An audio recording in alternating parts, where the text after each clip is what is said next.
এই দোকানে আমার আজ শেষ দিন। আসসালামু আলাইকুম গাইস, আজকে আপনারা সবাই ভালো আছেন?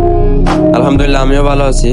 আজকে অনেক দিন টানা এই দোকানে থাকার পর অবশেষে এই দোকান থেকে চলে যাব। তো আজকে হচ্ছে এই দোকানের শেষ দিন। দেন আমি চাবি আনতে যাইতেছি, চাবি নিয়ে এসে ওয়ার্কশপটা খুলবো।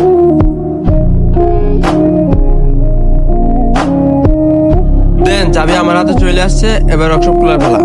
Let's go. অনেকটা পথ চলতে চলতে অবশেষে চলে এসেছি আমরা ওয়ার্কশপের কাছাকাছি। আজ থেকে 2 দিন বাদে ঈদ। তো গরু হাটে গরু নিয়ে যাওয়া হচ্ছিল। গরুগুলা খুব সুন্দর ছিল, অনেকগুলো ফার্মের গরু। এই কোরবানি ঈদে আসলে অনেকের মন হয়ে যায় খারাপ, কারণ কোরবানি দিয়ে আমরা কিন্তু রাখালদের শখের পশুটা কিন্তু কোরবানি দিয়ে দিই আমরা। দেন আমরা দোকানে চলে এসেছি, এবার দোকান ওপেন করার পালা। তো আমি চাবি দিয়ে দোকানটা তালাটা খুলে নিই।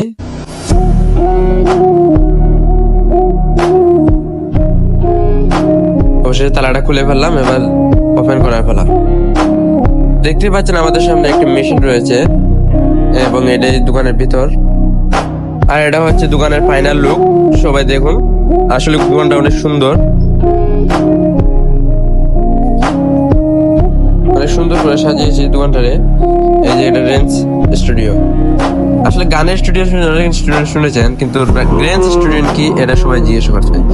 আসলে এটাই হচ্ছে আমাদের রেঞ্জ স্টুডিও। এখানে সব ধরনের রেঞ্জ, আমাদের ওয়ার্কশপে সব ধরনের রেঞ্জ পাওয়া যায়।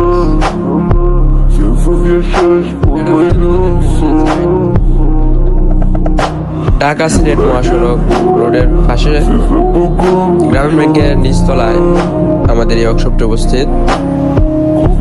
দেখতে পাচ্ছেন গাড়ির কি পরিমাণ ভিড়। এখন বয়স দিচ্ছে, এখন অনেক নয়েজ উঠবে। নয়েজ গুলো আমার কাইটে আবার আপলোড দিতে হইব। ধন্যবাদ সবাই আজকের ব্লগটা দেখার জন্য। নেক্সট ব্লগের জন্য অপেক্ষা করবেন। ধন্যবাদ।